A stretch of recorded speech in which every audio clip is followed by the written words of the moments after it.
J'ai fait cette vidéo pour répondre à cette question. Quelle est la différence entre did et done? Et quand est-ce qu'on les utilise en anglais? Ok? D'abord, did, c'est le passé du verbe to do. Passé du verbe to do. Ok? So, did is the past tense of the verb to do. Donc, on utilise did lorsque l'action est commencée au passé et c'est terminé au passé.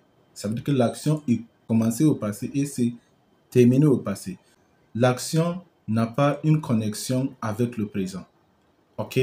Exemple. I did my homework yesterday. J'ai fait mon devoir hier. I did my homework yesterday.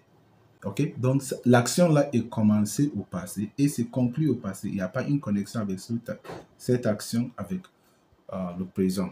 C'est là qu'on utilise did. C'est là qu'on utilise le simple past. OK? Good. Mais did aussi, on peut aussi utiliser ça comme un auxiliaire. OK? Par exemple, nous pouvons utiliser did pour poser question. Pour poser question. OK?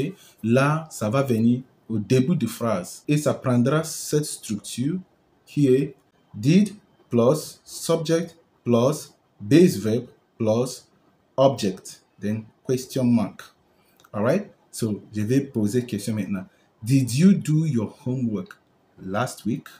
Did you do your homework yesterday? As-tu fait ton devoir hier? Did you do your homework yesterday? Okay? Did you do your homework yesterday? Alright? Did she call Peter yesterday? Did she call Peter?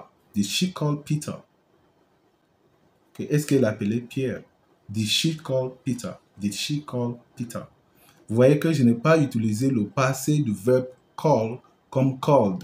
Je n'ai pas dit did she called Peter? Non. J'ai dit did she call Peter? It's a base verb, okay? So did plus subject plus base verb call plus object Peter. Did she call Peter? Then question mark. Is that okay?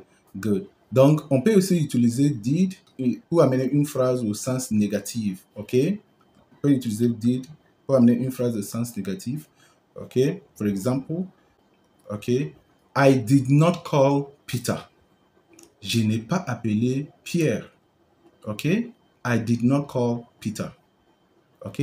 Donc, ça prend la structure de subject plus did plus not plus base verb plus object. I did not call Peter.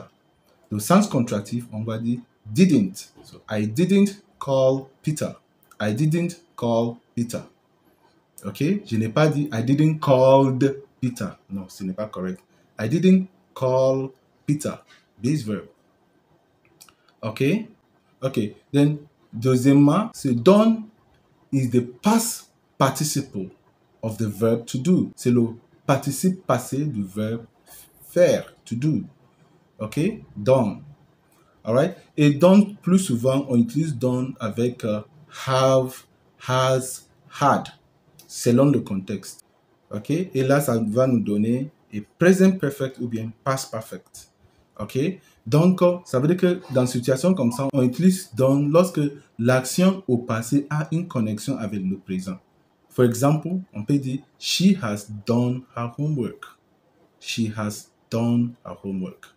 OK? Elle a déjà fait son devoir. OK? Elle a déjà fait son devoir. She has done her homework. I have done the job. I have done the job. J'ai déjà fait le travail. I have done the work.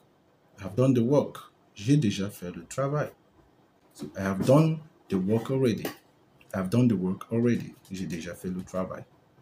Nous pouvons aussi utiliser done pour parler d'une action qui est commencée au passé, terminée au passé, avant qu'une autre action est arrivée aussi au passé. OK? C'est là qu'on va utiliser had done.